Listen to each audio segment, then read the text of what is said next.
มาบัดนี้มาฟังอีกก่อนท่านมาฟังก่อนตอนสอง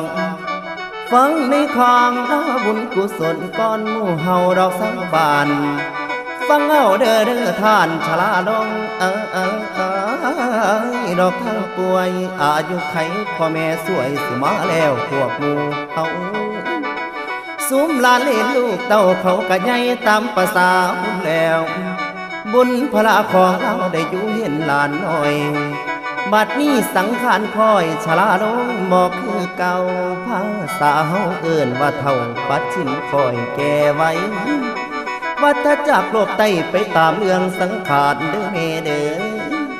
เกิดแก่เที่ยงยังเจ็บพอดวันดอกลังแล้วหาลังคนประเสียแอว